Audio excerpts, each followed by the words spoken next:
इस औरत ने अपने एक कपड़े से कैमरे को पूरी तरह से ढक दिया और फिर उसने मेज को पलट दिया, उसका एक पाया तोड़ा और घूमने वाली कुर्सी से एक स्प्रिंग निकाल ली। इसके बाद स्कूल में सीखी चीजों का इस्तेमाल करके उसने एक देसी बम बनाया और फिर उसे स्प्रिंग के साथ एक स्टील पाइप में डाला और आखिर में उस पर आग बुझाने वाले सिलेंडर का नोजल लगा दिया। इस तरह एक देसी रॉकेट लॉन्चर तैयार हो गया। जब गार्ड को कैमरे में कुछ नहीं दिखा तो वो अंदर टेक करने के लिए जाने लगा, लेकिन जूली ने इसी मौके का फायदा उठाकर बम चला दिया। जैसे ही वहां अफरातफरी मची, वह कमरे से बाहर निकली, गार्ड की बॉडी से एक गन उठाई और सीढ़ियों के पास आकर कैमरा तोड़ दिया। इसके बाद कॉरिडोर का शीशा तोड़कर जूली उस बिल्डिंग से भागने में कामयाब हो गई। वहां से निकलकर वो फौरन अपने घर पहुंची। वो अपने पति को साथ लेकर वहां से भागना चाहती थी, लेकिन घर में कोई नहीं था। जमीन पर एक परछाई देखकर जूली को एहसास हुआ कि उसके पति को शायद किडनैप कर लिया गया है। तभी बहुत सारे एजेंट्स उसका पीछा करते हुए अपार्टमेंट में पहुंच गए। उसके पास ज्यादा सोचने का वक्त नहीं था, इसलिए वो फौरन अपना सामान लेकर निकलने की तैयारी करने लगी, लेकिन अगले ही पल दरवाजा जोर से टूटा और एक स्टन ग्रेनेड कमरे में आकर गिरा। पलक झपकते ही वहां जोरदार धमाका हुआ। इसके फौरन बाद बहुत सारे फौजी तेजी से अंदर घुसे, लेकिन काफी तलाशी लेने के बाद भी उन्हें जूली का कोई नामो निशान नहीं मिला। माइक ने खिड़की से बाहर देखा, लेकिन सही मौका चूक गया और एसी यूनिट के पीछे छिपी जूली को नहीं देख पाया। जब माइक वापस कमरे में गया तब जूली हाथों और पैरों के बल रेंगते हुए पड़ोस वाले घर की खिड़की तक पहुंची। अंदर मौजूद लड़की उसे देखकर काफी हैरान हुई और उसे अंदर बुला लिया। इस वक्त जूली को आखिरकार थोड़ी देर सांस लेने का मौका मिला। अपना भेष बदलने के बाद वो आराम से अपार्टमेंट से बाहर निकली, लेकिन उसे अंदाजा नहीं था कि जॉन वही आसपास ही था और उसने जूली को पीछे से देखते ही पहचान लिया। हालांकि जूली ने पूरी जान लगाकर भागने की कोशिश की, लेकिन दुश्मन गिनती में बहुत ज्यादा थे और वो जल्द ही एक कोने में घिर गई। इस वक्त जूली किसी भी तरह से वक्त बर्बाद कर रही थी ताकि जो का ट्रक वहां से गुजरे। जैसे ही ट्रक पास से निकला, उसने फौरन नीचे छलांग लगा दी और सीधे ट्रक के ऊपर जाकर गिरी। रास्ते में जूली ने एक मोटरसाइकिल भी ले ली और भीड़ भाड़ वाली सड़कों का फायदा उठाकर आखिरकार वह जॉन की पकड़ से बच निकली और अब एक टॉप की एजेंट होने के नाते वो आखिरकार अपना मिशन शुरू कर सकती थी। उसका प्लान रूस के राष्ट्रपति को खत्म करने का था। थोड़ा सा भेष बदलने के बाद जूली एक शानदार होटल में रहने चली गई। इस होटल के ठीक बगल में ही वो चर्च था जहां अगले दिन अमेरिका के उपराष्ट्रपति का अंतिम संस्कार होना था और वहां रूस के राष्ट्रपति भी शामिल होने वाले थे। उसने सबसे पहले अपने सारे हथियार चेक किए और एक जहरीली मकड़ी के शरीर से थोड़ा सा जहर निकाला। फिर उसने चर्च के नीचे बने पाइपलाइन के नक्शे का प्रिंट निकाला और अपने बालों को काले रंग में रंग लिया। मिशन से पहले की सारी तैयारी अब पूरी हो चुकी थी। अगले दिन रूस के राष्ट्रपति तय वक्त पर वहां पहुंच गए। ये देखकर जूली भी अपने काम पर लग गई। वो जल्द ही अंडरग्राउंड पाइपलाइन तक पहुंच गई, लेकिन इतना जरूरी दिन होने की वजह से अंडरग्राउंड पाइपलाइन में भी कुछ लोग पहरा दे रहे थे। जूली ने सही मौका देखकर अंधेरे से उन पर हमला कर दिया और उन दोनों को संभलने का मौका भी नहीं दिया। एक टॉप एजेंट के सामने उन दो गार्ड्स को जवाब देने का कोई मौका नहीं मिला और वो बहुत जल्द ढेर हो गए। उस वक्त रूस के राष्ट्रपति भाषण देने के लिए स्टेज पर जा रहे थे। उन्हें बिल्कुल भी अंदाजा नहीं था कि एक शूटर उनसे कुछ ही मीटर नीचे मौजूद है।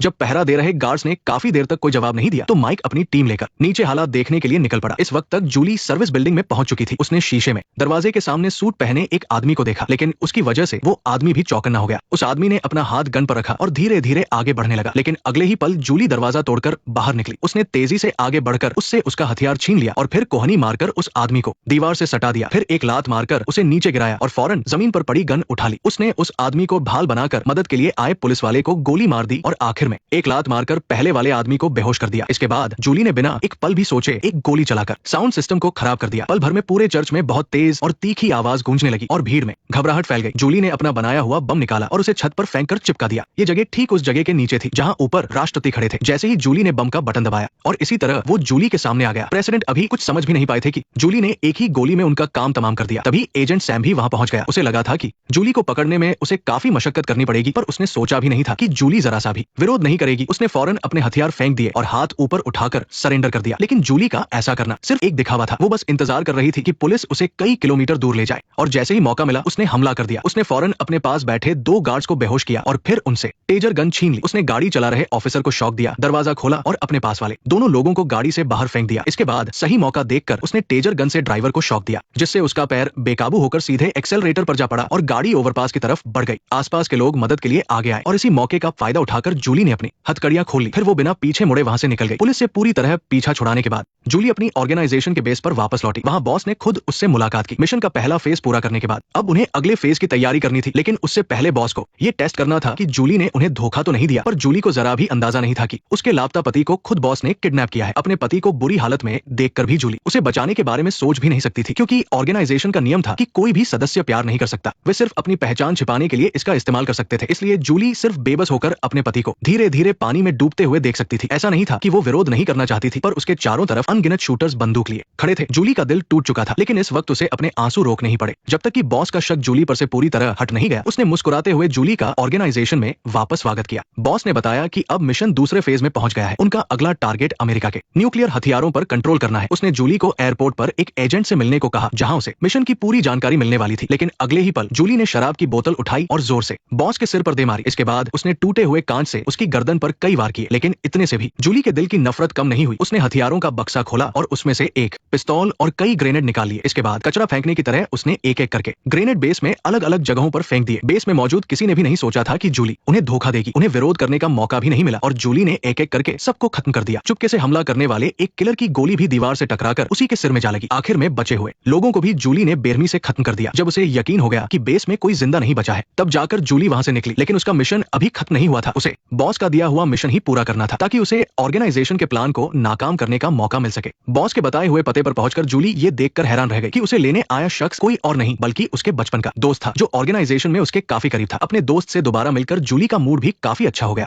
थोड़ी देर हालचाल पूछने के बाद उस आदमी ने जूली को इस बार के मिशन के बारे में बताया। जूली को अकेले व्हाइट हाउस के 8वें बेसमेंट में घुसना था और वहां जाकर अमेरिका के प्रेसिडेंट को खत्म करना था, जबकि उसके दोस्त का मिशन प्रेसिडेंट को किसी तरह 8वें बेसमेंट तक लाने का था। इसलिए रात में वे दोनों गाड़ी से व्हाइट हाउस पहुंचे। उसका दोस्त क्योंकि एक कर्नल था, इसलिए वो बड़ी आसानी से चेकिंग पार करके अंदर चला गया। वहीं जूली के लिए भी एक नकली पहचान का इंतजाम किया गया था। इस वक्त उसने एक नकली चेहरे वाला मास्क पहना हुआ था, जिससे उसे पहचानना बिल्कुल नामुमकिन था। जूली ये जानने के लिए बहुत उत्सुक थी कि वो प्रेसिडेंट को 8वें बेसमेंट तक कैसे लाएगा। ये सुनकर वो आदमी अजीब तरह से मुस्कुराया। जैसे ही प्रेसिडेंट लिफ्ट से बाहर निकले, उसने अचानक जूली को धक्का दिया और पास खड़े गार्ड से पिस्तौल छीन ली। फिर वो सीधे प्रेसिडेंट की तरफ भागा। बस एक ही पल में वह गार्ड्स की गोलियों से छलनी हो गया। लेकिन उस आदमी को इसकी कोई परवाह नहीं थी और उसने सीधे एक बटन दबा दिया, जिससे उसके शरीर पर लगा बम फट गया। इस हमले के बाद बॉडीगार्ड्स फौरन प्रेसिडेंट को अपने पीछे छिपाकर 8वें बेसमेंट की ओर ले जाने लगे। जूली ये देखकर बहुत चौंक गई, लेकिन इस वक्त उसके पास ज्यादा सोचने का समय नहीं था। वो फौरन एक कमरे में छिपी, अपना मास्क उतारा और फिर तेजी से प्रेसिडेंट के पीछे होली। जैसे ही वे लोग लिफ्ट में घुसे, जूली ने बाहर आकर गार्ड को एक ही मुक्के में ढेर कर दिया। उसने जोर लगाकर लिफ्ट के दरवाजे खोले और दीवारों के बीच से नीचे फिसल गई। इस वक्त तक प्रेसिडेंट सबसे सुरक्षित इलाके में पहुंच चुके थे। वहां का दरवाजा खोलने के लिए एक मुश्किल पासवर्ड डालना पड़ता था। इससे पहले कि दरवाजा पूरी तरह से बंद होता, जूली ने ऊपर से नीचे छलांग लगा दी। उसने एक ही किक में गार्ड को नीचे गिराया और फिर बंदूक उठाकर दूसरे को भी बेहोश कर दिया। इसके तुरंत बाद वो दरवाजे के बंद होने से पहले ही अंदर घुस गए। इस वक्त प्रेसिडेंट कमांड सेंटर में पहुंच चुके थे। उन्हें खबर मिली थी कि रूस ने जमीन पर बहुत सारी मिसाइलें तैनात कर दी है। कुछ देर पहले हुए हमले को देखते हुए सबको लगा कि ये रूस की तरफ से उनके खिलाफ जंग का ऐलान है। इसलिए प्रेसिडेंट ने भी ज्यादा सोचे बिना न्यूक्लियर हथियार इस्तेमाल करने का फैसला कर लिया। उनके एक अफसर ने एक ब्लैक बॉक्स लाकर दिया, जिससे न्यूक्लियर हथियार लॉन्च किए जाने थे। लेकिन अचानक बॉडीगार्ड्स को कुछ अजीब लगा। बिल्डिंग के सारे दरवाजे काम नहीं कर रहे थे, यहाँ तक कि ज्यादातर कैमरे भी बंद हो चुके थे। असल में जूली ने पूरे सर्किट सिस्टम को खराब कर दिया था। एक सीनियर अफसर ने फौरन कुछ लोगों को बाहर जाकर हालात देखने के लिए भेजा और साथ ही कमांड रूम को भी सील कर दिया। जैसे ही 2 गार्ड्स बाहर निकले, उसने सीधा उन पर हमला कर दिया। उसने बाईं तरफ खड़े आदमी को लात और घूंसों से नीचे गिरा दिया। भले ही वो 2 थे और एक ने जूली को पकड़ भी लिया था,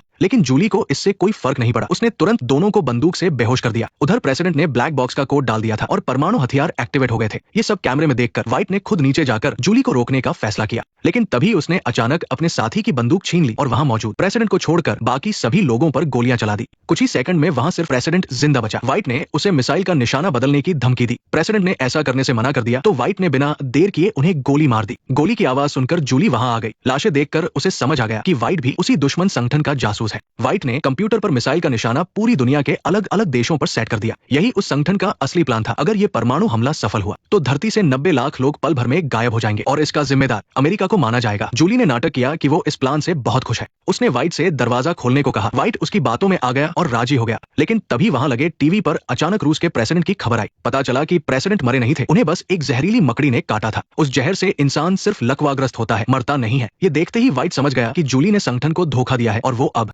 अमेरिका के लिए काम कर रही है। अब जूली ने भी नाटक करना बंद कर दिया। वो यहाँ संगठन का प्लान खराब करने ही आई थी, लेकिन व्हाइट को इससे कोई फर्क नहीं पड़ा, क्योंकि संगठन वैसे भी जूली को फंसाकर उसे बलि का बकरा बनाने वाला था और व्हाइट दुनिया की नजर में हीरो बनने वाला था। मिसाइल लॉन्च होने ही वाली थी। जूली ने वक्त बर्बाद नहीं किया और कांच तोड़ने की कोशिश की, लेकिन कांच इतना मजबूत था कि बंदूक की गोलियों का भी असर नहीं हुआ। जूली ने दूसरा तरीका अपनाया। उसने दरवाजे के लॉक पर अंधाधुंध फायरिंग की और बंदूक की बट से मार मार कर एक छेद बना दिया। तार कटते ही दरवाजा अपने आप खुल गया। अंदर घुसते ही जूली और व्हाइट के बीच भयंकर लड़ाई शुरू हो गई। उस कमरे में छिपने की जगह नहीं थी और गोलियों से कोई किसी को नहीं मार पाया। व्हाइट ने बंदूक फेंक दी और दोनों हाथों से एक दूसरे से लड़ने लगे। जब वो दोनों लड़ रहे थे, कंप्यूटर ने बताया कि मिसाइल लॉन्च का समय पूरा हो गया है। जूली घबरा गई और व्हाइट से छूटने की कोशिश करने लगी, लेकिन इसका उल्टा असर हुआ। व्हाइट ने उसे पकड़ लिया और बुरी तरह पीटा। जूली के गिरते ही लॉन्च की तैयारी पूरी हो चुकी थी। अब बस एक बटन दबाना बाकी था, लेकिन तभी जूली फिर से हिम्मत करके खड़ी हो गई और उसे रोक लिया। उसने व्हाइट को जोरदार लात मारी और भागकर ब्लैक बॉक्स के तार खींच दिए। तभी वहां पहुंचे एक गार्ड्स ने जूली को गोली मार दी। गनीमत थी कि उसने बुलेट प्रूफ जैकेट पहनी थी। उसने परमाणु हमला रोक दिया था। गार्ड्स को सच नहीं पता था, इसलिए उन्होंने जूली को गिरफ्तार कर लिया। लेकिन व्हाइट अपनी हार मानने वाला नहीं था। वो संगठन के लिए इस गद्दार को मारना चाहता था। उधर जूली भी तैयार थी। जब वो दोनों एक दूसरे के पास से गुजर रहे थे, व्हाइट ने चुपके से एक कैंची निकाल ली, लेकिन जूली ने फुर्ती दिखाते हुए अपनी हथकड़ी की चैन व्हाइट के गले में डाल दी और सीधा दूसरी मंजिल से नीचे कूद गई। कुछ मिनटों बाद लोगों ने पागल हुई जूली को ऊपर खींच लिया, लेकिन व्हाइट की सांसें तब तक रुक चुकी थी। उसका खेल खत्म हो गया था। जूली ने बहुत बड़ी कीमत चुकाकर इस खतरे को टाल दिया था। कहानी के अंत में उसने अपनी असली पहचान बताई। जो लोग उसे गद्दार समझ रहे थे, अब उसे हीरो मानने लगे थे। भले ही लोगों की सोच बदल गई हो, लेकिन जूली का पति अब कभी वापस नहीं आ सकता था। नेक्स्ट पार्ट देखने के लिए वीडियो को लाइक करो।